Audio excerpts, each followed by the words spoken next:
ത്രിയേക ദൈവത്തിൻ്റെ ധന്യനാമം മഹത്വപ്പെടട്ടെ. വിശുദ്ധ വേദപുസ്തകത്തിൽ ഉദാത്തമായ മുറിഞ്ഞു പോകാത്ത പ്രണയാവിഷ്കാരത്തിൻ്റെ മനോഹരമായൊരു തലമാണ് ശമൂവേൽ പ്രവാചകൻ്റെ 1-ാം പുസ്തകം 1-ാം അധ്യായം 8-ാം വാക്യത്തിലുള്ളത്. ദീർഘനാളുകൾ മക്കളില്ലാതെ ഭാരപ്പെട്ട് ദൈവസന്നിധിയിൽ കരഞ്ഞുകൊണ്ടിരുന്ന ദമ്പതികൾ എൽക്കാനായും ഹന്നായും.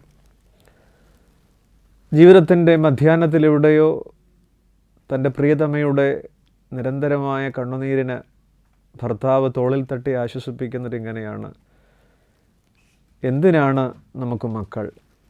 ഞാൻ നിനക്ക് 10 പുത്രന്മാരേക്കാൾ നല്ലതല്ലയോ? നീ എന്തിന് പട്ടിണി കിടക്കുന്നു? ഹന്നേ, നീ എന്തിന് കരയുന്നു? സാധാരണ ജീവിതത്തിൻ്റെ ആദ്യ നാളുകളിലൊക്കെ കരകവിഞ്ഞൊഴുകുന്ന പ്രണയത്തിൻ്റെ അനുഭവങ്ങൾ ഉണ്ടാകാറുണ്ട്. പക്ഷേ ജീവിതത്തിൻ്റെ ഒരു കാലഘട്ടം കഴിയുമ്പോഴും മുറിഞ്ഞു പോകാത്ത സ്നേഹത്തിൻ്റെ തുടർച്ച ഇവിടെ കാണുകയാണ്. ഇന്ന് പലപ്പോഴും ആഘോഷങ്ങളിൽ ആരംഭിക്കുകയും വലിയ ബഹളങ്ങളിൽ അവസാനിക്കുകയും ചെയ്യുന്ന പുതിയ കാല കുടുംബജീവിതങ്ങൾ, പെട്ടെന്ന് വാടിപ്പോകുന്ന ചെറിയ കാറ്റത്ത് അണഞ്ഞു പോകുന്ന ജീവിതങ്ങൾ. T.S. എലിയട്ട് വേസ്റ്റ്ലാൻഡിൽ പാടുന്നത് പോലെ thunder and lightning drip drop there is no rain. സത്യത്തിൽ ആധുനിക കുടുംബജീവിതം ഇപ്പോഴിങ്ങനെയാണ്. വലിയ ബഹളങ്ങളും ആഘോഷങ്ങളും പൊടിപ്പും തൊങ്ങലുകളുമുണ്ട്. മഴ മാത്രം പെയ്യുന്നില്ല. സ്നേഹത്തിൻ്റെ, പ്രേമത്തിൻ്റെ, ആർദ്രതയുടെ, കരുണയുടെ മഴ ദാമ്പത്യത്തിൽ പെയ്യാതെ പോകുകയാണ്. സിങ്ക് ആവുന്നില്ല, വൈബ് കിട്ടുന്നില്ല, കെമിസ്ട്രി ശരിയാകുന്നില്ല എന്നൊക്കെ പറഞ്ഞ് എത്ര പെട്ടെന്നാണ് നമ്മുടെ മക്കൾ പുതിയ കാല ദാമ്പത്യങ്ങളെ ഉരിഞ്ഞു കളയുന്നത്. ദാമ്പത്യത്തിലെ ആകർഷണത്തിൽ പരസ്പരം വികർഷിച്ചുകൊണ്ട് ആകർഷണമുണ്ടെന്ന തോന്നലിൽ മുന്നോട്ട് പോയിക്കൊണ്ടേയിരിക്കുന്നു. സഹകരണമില്ലാത്ത ഇടങ്ങൾ സഹിക്കേണ്ടി വരുന്ന ഇടങ്ങളായിത്തീരുകയാണ്. ടോൾസ്റ്റോയുടെ ഒരു കഥാപാത്രമുണ്ട്. ഇവാൻ ഇലിയച്ച് എന്നാണ് പേര്. ഒരു കുടുംബത്തിൻ്റെ കഥയാണ്.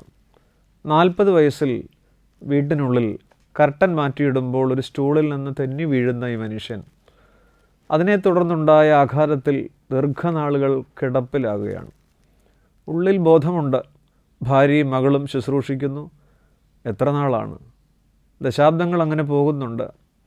അവർ പരിചരിക്കുന്നു. പക്ഷെ മടുക്കുന്നുവോ എന്ന് പറയാതെ പറയുന്നുണ്ട് ടോൾസ്റ്റോയി. അങ്ങനെ ഇരിക്കെ അവിടെ ഒരു നാടകം അടുത്ത പട്ടണത്തിൽ വരുന്നു. ആ സ്ത്രീ പറയുന്നുണ്ട്, എങ്ങനെ പോകാനാണ്? അപ്പ ഇങ്ങനെ കിടക്കുമ്പോൾ എങ്ങനെ നാം ഒരു നാടകത്തിന് പോകാനാണ്? ഒരു നിസ്സഹായതയുണ്ട്. അങ്ങനെ ഇരിക്കുമ്പോൾ അയാൾ നിശ്ചലമാവുന്നു. മരിച്ചെന്ന് കരുതി മരണാനന്തര കർമ്മങ്ങളും പുരോഹിതൻ വന്ന് നടത്തുന്നു, ഒപ്പീസൊക്കെ ചൊല്ലുന്നു. അപ്പോൾ ആ സ്ത്രീ പറയുന്നുണ്ട്, അങ്ങനെ അതും കഴിഞ്ഞു. പക്ഷെ അയാൾ മരിച്ചിരുന്നില്ല. അർത്ഥബോധത്തിൽ അയാളത് കേട്ടു. അങ്ങനെ അതും കഴിഞ്ഞു. ടോൾസ്റ്റോയ് എഴുതുന്ന ഇവാൻ ഇലിയച്ചിൻ്റെ മനോഗതം, ജീവിതത്തിൽ ഇതുവരെ ആരോഹണമായിരുന്നുവെന്ന് കരുതിയതൊക്കെ അവരോഹണമായിരുന്നല്ലോ. സത്യത്തിൽ എത്ര ചേർത്ത് നിൽക്കുമ്പോഴും ചില മടുപ്പുകൾ, ജീവിതത്തിൻ്റെ ആരോഹണമായിരുന്നു എന്ന് കരുതിയതൊക്കെ ചിലപ്പോൾ അവരോഹണമായിരുന്നു എന്ന് തോന്നുന്ന നിമിഷങ്ങളുണ്ട്. ലാഭമുള്ളതിൽ മാത്രം മനുഷ്യൻ ഇടപെടുന്നൊരു കാലമാണ്.